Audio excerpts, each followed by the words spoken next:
السلام عليكم ورحمة الله وبركاته. عاملين ايه يا جماعة؟ النهاردة بقى هعمل لكم طاجن بطاطس بيضة وفوقيها كفتة كده لحمة مفرومة، هتبقى روعة. اكلة سهلة وما فيهاش اي حاجة ولو عيلك حب يحط في سندوتش هيحط، لو حب ياكل بالعيش كده هياكل. بتبقى جميلة وسهلة ولذيذة يعني. هنا مخرطة 3-4 بطاطسات كده هم ترانشات، وحطيتهم في البرام ده عشان البرام بيخلي الحاجة جميلة قوي غير الصينية.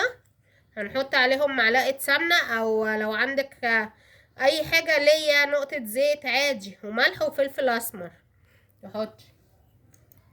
هنا عندك نص لحمة مفرومة، لو عايزة تعملي ربع عادي. هي كده كده على قد يعني الناس اللي موجودين يعني. عايزة تحطي ربع عادي بتبقى حلوة برضه، ما بتحطي عليها البصلة او بصلتين على حسب ما انت عايزة، بتبقى حلوة ما فيهاش اي حاجة. بتحطي عليها ملح وفلفل اسمر وبهارات لحمة، بتبقى جميلة ومش مكلفة ولا اي حاجة، وبتبقى اكلة يعني خفيفة مش تقيلة، مش بصلصة بقى ولا بحاجة. حبة فلفل اسمر اهم حلوين، حبة ملح وحبة بهارات لحمة هنحطهم. حطينا حتة سمنة اهي على البطاطس وحبة ملح وفلفل اسمر، لازم تقلبيها حلو بقى فيهم. وبعد كده تحطي شوية مية في قعر البرام. هنا حطينا بقى ملح وفلفل وبهارات زي ما قلتلكوا، وعجناها اهي مع بعض حلو. عايزاكي بقى ايه تعجنيها حلو كده، ما فيهاش اي حاجه، وتعملي بقى حاجات كور بسيطه، يا اما اللي هي بيضاوي دي اهي. بصي كده، وترصي فوق البطاطس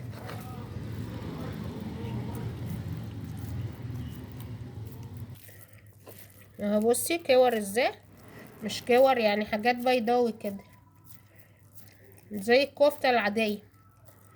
تحطي في البطاطس. اشتركوا بقى في القناه عشان يوصلكوا كل جديد، ويا ريت تفعلوا زر الجرس وتعملوا لايك حلو شبهكم كده. هي اكله سريعه خالص، ما فيهاش اي حاجه. ممكن تعملي معاها حبه مكرونه برضو لو عايزه، لو عايزه تاكلي كده بالعيش بتبقى جميله، حته مخلله معاها، اي حاجه تقسم بها ربنا تبقى حلوه وجميله ولذيذه، وما فيهاش اي يعني دوشه في العمايل ولا كده. ترصي كده فوق البطاطس، وهي بقى الكفته دي بتنزل قدامها على البطاطس بتخليها روعه.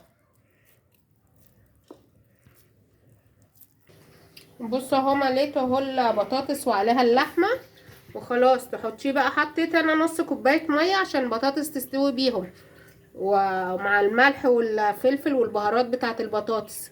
نص كوبايه ميه كده صغيره عشان البطاطس ايه ما تتهريش يعني، برضو مش تحطي ميه ياما، هي نص كوبايه حلو. وحطيت الكفته على الوش كده، هي بقى هتنزل قدامها عليها. هنحطها في الفرن بقى على درجه حراره 200.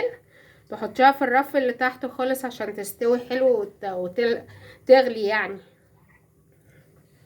مش هتاخد ساعة الا ربع يعني، بتاع ساعة الا ربع كده وتطلعيها على طول. بصوا بقى طلعته من الفرن اهو بالصلاة على النبي عليه الصلاة والسلام.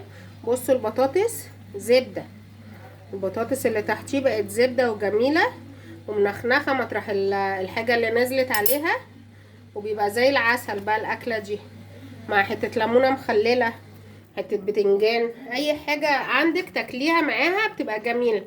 والعيش العربي ده بيبقى معاها جميل برضو. عايزة تعملي في سندوتشات تعملي عيش فينو عادي بيبقى جميل، ما يعني ما بينفعش في اي حاجة بينفع في اي حاجة. يلا السلام عليكم ورحمة الله وبركاته.